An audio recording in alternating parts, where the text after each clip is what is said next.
Ucapan dari Deddy Mulyadi soal jangan terlalu ngurusin barak militer, ini kan secara sederhana ingin bilang, selama ini kamu ngapain aja? Kok anak-anak nakal, anak-anak tawuran, atau anak-anak yang bermasalah, ini tidak pernah selesai gitu di Indonesia itu sendiri. Dan ketika ini akhirnya terjadi berbagai macam perbaikan-perbaikan, ini tidak hanya terjadi bagi mereka, tapi juga akan menjadi contoh bagi orang-orang setelahnya, bagi anak-anak setelahnya, bagi adik-adik kelas setelahnya. Misalnya kritik kontroversial yang kemudian disampaikan oleh DPR RI kita yang cukup tampan. Ya, tampan lah, dulu kan pemain artis gitu kan, yaitu Farel Bramasta yang juga berasal dari Partai Artis Nasional.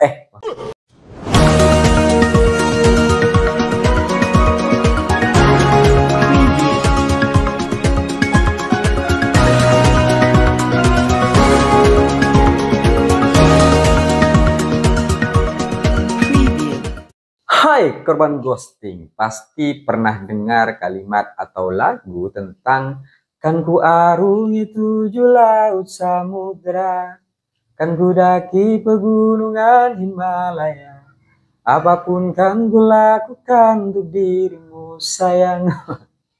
Oh my god, wow. Itu lagu yang kemudian menyikakan berbagai macam perjuangan-perjuangan bahwa apapun akan dilakukan. Bahkan untuk sekedar menyeberangi samudra-samudra itu akan kita seberangi gitu. Bakal berenang kita lah. Untuk kekasih kita seorang gitu. Ataupun gunung Himalaya yang begitu tingginya tetap akan kita lalui gitu. Sebagai suatu pertunjukan, sebagai suatu komitmen bahwa kita bersungguh-sungguh mencintai kekasih kita. Dan hal-hal demikian itu tidak hanya terjadi di antara kita yang sedang memperjuangkan pasangan kita, tapi juga kepada pejabat-pejabat kita yang tengah berusaha memberikan yang terbaik bagi masyarakat-masyarakat di Indonesia. Kita tahu bahwa salah satu gubernur yang cukup viral dan selalu menjadi pembahasan di media sosial adalah tentang Kang Deddy Mulyadi, Gubernur Jawa Barat. Salah satu kebijakan yang disoroti adalah tentang pendidikan ala barak militer. Apapun masalahnya, barak militer solusinya. Kita lihat akhir ini ternyata tahapan pertama pendidikan barak militer ala Kang Deddy Mulyadi yang diberikan kepada anak-anak yang kemudian dia memiliki berbagai macam hal-hal tertentu, entah kenakalan atau berbagai macam kebiasaan-kebiasaan yang tidak baik, ya kan? Hal itu semuanya dipertemukan di barak militer dan dilakukan pendidikan atau pendisiplinan, sehingga kebiasaan-kebiasaan semacam refleksi untuk kembali mengingat benar enggak selama ini hal-hal yang kita lakukan itu adalah suatu kebenaran dan tidak melanggar atau menyakiti orang-orang sekitar kita. Sehingga pendidikan ini sudah sampai pada suatu tahap selesai dan berbagai macam anak-anak ini kembali bertemu dengan orang-orang tuanya masing-masing. Sehingga tahapan pertama ya sudah selesai, tinggal kita lihat pemantauan ke depan akan seperti apa dan bagaimana. Dan kita tahu bersama bahwa cerita kebijakan pendidikan ala militer yang diberikan oleh Kang Deddy Mulyadi ini bukan cerita yang kemudian tiba-tiba terjadi. Ini memang tiba-tiba terjadi, tapi ada kisah-kisah lain gitu, kontroversi-kontroversi yang kemudian terjadi di dalamnya. Dan kita tahu bahwa Kang Deddy Mulyadi memang kebijakan-kebijakannya cukup kontroversial dari berbagai macam yang ada gitu. Tapi sebenarnya ini tidak cukup kontroversial saja, tapi lebih kepada juga memberikan dampak yang baik. Pada akhirnya kan sekontroversial apapun, kalau pada akhirnya ini bermanfaat, ya gak masalah. Kan itu akhirnya gitu kan. Dan ini yang kemudian kita lihat gitu. Jadi kalau dilihat dari berbagai macam kontroversi yang ada, ini kan sempat hadir juga dari KPAI gitu kan, Komisi Perlindungan Anak Indonesia. Setidaknya mereka menemukan 12 temuan yang kemudian ada di dalam proses pendidikan militer ini. Ada banyaklah temuan-temuannya. Ya sampai 12 lah kira-kira. Tapi kalau dilihat dari 12 temuan yang ada dan kita harus menunggu itu semua, dan ini menunggu itu semua untuk melakukan proses pendisiplinan pendidikan ala militer ini yang kemudian diinisiasi oleh Kang Deddy Mulyadi, ini bisa saja gak jadi-jadi. Keburu gak jadi gitu. Proses pemulihan karakter yang kemudian sudah terbentuk di anak-anak kita, ini keburu gak jadi nanti gitu. Keburu tersendat, ya kan, keburu hilang, keburu kita memikirkan kontroversinya, sampai akhirnya kita gak lihat sisi manfaat dari proses-proses yang sudah diberikan ini. Dan sebenarnya sesekali kita perlu memperlihatkan bahwa indikator-indikator ataupun faktor-faktor yang kemudian mempengaruhi anak ataupun bagaimana cara pendidikan yang baik. Rasa-rasanya kita tidak terlalu perlu lah. Perlu, tapi tidak terlalu perlu lah untuk kemudian selalu terpaku pada hal-hal yang tertulis, hal-hal yang teoritis gitu kan. Sesekali kita memang perlu mencoba cara anak bangsa kita sendiri untuk menyelesaikan persoalan-persoalan yang ada di Indonesia itu sendiri. Karena kalau kita lihat misalnya dari berbagai macam teori pendidikan atau berbagai macam teori tentang anak gitu kan. Ini kan sebenarnya tidak lahir dari diri kita sendiri, tidak lahir dari bangsa kita sendiri. Dan kita harus percaya bahwa bangsa kita itu punya cara sendiri untuk mengatasi persoalannya sendiri. Karena problem yang ada, latar belakang yang ada untuk menyelesaikan permasalahan, ini kan berbeda permasalahannya dengan yang ada di luar misalnya. Dengan teori yang pernah muncul itu. Karena yang namanya teori itu kan pasti muncul dari latar belakang terlebih dahulu. Apa yang menjadi masalah sehingga solusinya adalah teori A, B, C, dan D. Lah, dalam proses yang kemudian ada di Indonesia, sesekali kita memang perlu melihat kejadiannya seperti apa, maka solusinya apa gitu. Jangka pendeknya, jangka panjangnya, jangka menengahnya apa. Sehingga ini tidak hanya menjadi satu perdebatan kontroversial, tapi lebih memberikan manfaat dan dampak bagi anak-anak kita. Kalau kita lihat misalnya, dari berbagai macam proses pendidikan di barak militer yang dilakukan oleh Kang Deddy Mulyadi. Ini kan sebenarnya suatu proses yang sederhana gitu. Kita seringan main game online, kita seringan bolos sekolah, kita keseringan melakukan aksi tawuran. Ini kan eksplorasi diri di masa remaja yang wajar dan biasa dilakukan oleh anak-anak kita. Kenapa? Karena sebelum-sebelumnya juga begitu. Contoh yang ada juga begitu. Dan itu merasa keren. Ketika kita tawuran, kita kan keren gitu. Menjadi orang yang jagoan gitu kan. Perspektif keren ketika anak remaja, ya itu gitu. Bolos sekolah, nongkrong, ngantin ketika jam pelajaran, kan keren gitu. Nah, standar kerennya di situ. Jadi sebenarnya mereka ini bukan nakal, tapi lebih kepada eksplorasi diri yang kemudian kebablasan. Karena gak direm, sehingga akhirnya kebablasan, kena ke yang lain, melakukan hal-hal lain juga gitu kan. Mengeksplor dirinya gitu. Ingin mencari tahu lebih banyak, sehingga ini perlu direm, dan salah satu mengeremnya, salah satu untuk kemudian menghentikan sejenaknya dan berpikir ulang apakah ini benar atau baik atau tidak bagi diri kita, lah salah satunya adalah dengan cara pendidikan di barak militer itu.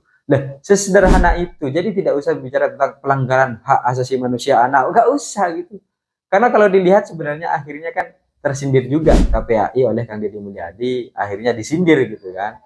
Ya jangan terlalu sibuk ngurusin pendidikan barak militer lah, atau jangan terlalu sibuk ngurusin barak militer, kebijakan barak militer Kang Deddy Mulyadi. Tapi selama ini ternyata nggak memberikan atau memberi dampak apa-apa. Sederhananya kan gitu. Jadi ucapan Kang Deddy Mulyadi soal jangan terlalu ngurusin barak militer, ini kan secara sederhana ingin bilang, selama ini kamu ngapain aja?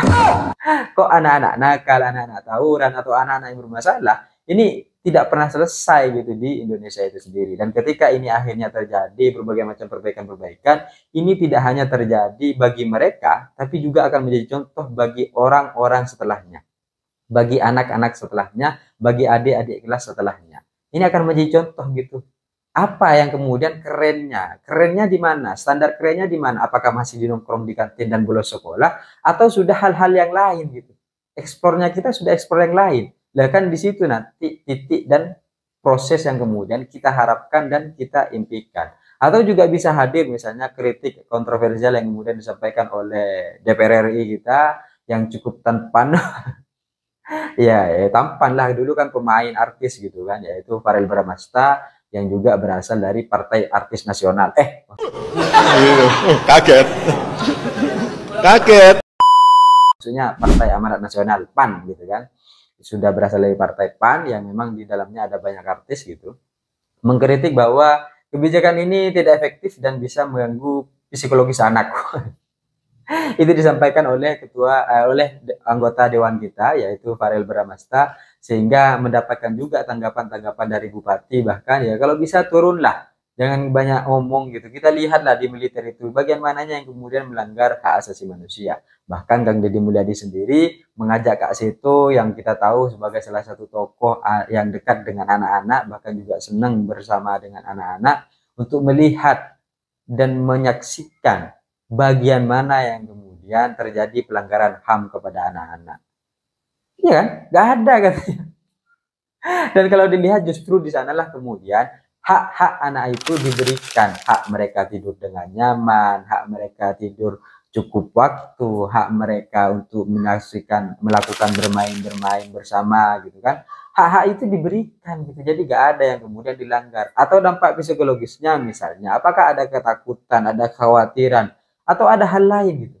Karena sebenarnya secara sederhana ini kan hanya suatu macam tempat untuk merefleksikan diri sejenak agar mereka kembali ingat, agar mereka kembali tahu benar nggak selama ini perilaku mereka. Itu saja sebenarnya kan yang mengembalikan karakter remajanya gitu supaya tidak terlalu jauh, beloknya agak terlalu jauh gitu, tersesatnya agak terlalu jauh sehingga dipanggil sini. Jalannya yang benar di sini. Kan sesederhana itu gitu. Bahkan kalau di Madura misalnya kita melihat berbagai macam masyarakat yang ada, ketika anaknya nakal pasti nanti bilang, nanti kamu tak masukin pesantren. Ya supaya apa? Ya supaya terjadi pembaharuan, supaya terjadi perbaikan-perbaikan kepada diri mereka gitu. Supaya menyimpangnya agak terlalu jauh, kan sesederhana itu gitu. Yang kemudian diinginkan dan diharapkan dari proses-proses yang ada.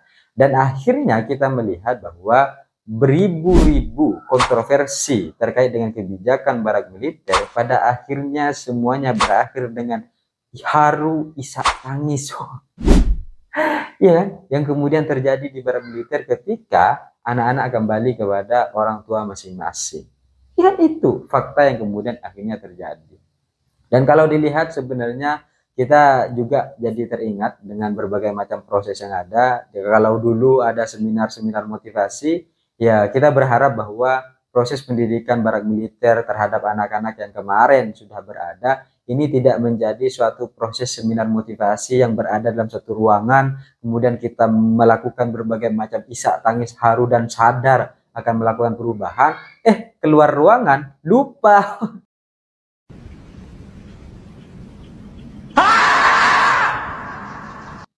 Kembali ke gaya style awal. Wah, ini yang kemudian gak kita inginkan gitu kan. Jadi kita berharap bahwa proses pendidikan barak militer ala Kang Deddy Mulyadi tidak hanya sebatas seminar motivasi yang ketika keluar ruangan akhirnya kita kembali ke style gaya lama. Itu yang kita tidak harapkan dan kita tidak mau itu terjadi, sehingga ini benar bermanfaat dan berdampak bagi orang-orang ataupun seluruh anak-anak yang ada, sehingga generasi kita yang kita tautkan sebagai generasi emas dapat benar-benar mencapai visi misi itu, sehingga di suatu saat nanti, di masa depan nanti, mereka siap dan mampu bersaing. Jadi sebenarnya ini semua akan kita lihat seperti apa dampaknya, karena hari ini secara output sudah selesai, program-programnya sudah terjadi. Kita akan melihat apakah ini akan berdampak positif bagi mereka semua atau justru akan kembali ke setelan awal, setelan lama, sehingga ya semua hal ini menjadi sia-sia. Tapi apapun itu kita tetap akan lihat seperti apa dan bagaimana ke depan. Hanya saja kalau kita lihat hari ini, setidaknya dari berbagai macam proses yang ada pasti akan ada satu yang membekas. Karena mereka ini tidak memiliki karakter nakal, tapi lebih kepada ingin mengeksplorasi dunianya saja. Jadi ketika hari ini mereka sudah sadar, maka mereka akan jauh lebih baik menata hidupnya, sehingga ke depan mereka akan menjadi harapan-harapan bangsa kita. Saya pikir itu cita-cita saya, ingin seperti Gibran, tapi saya sadar diri dan sadar posisi. See you, korban ghosting.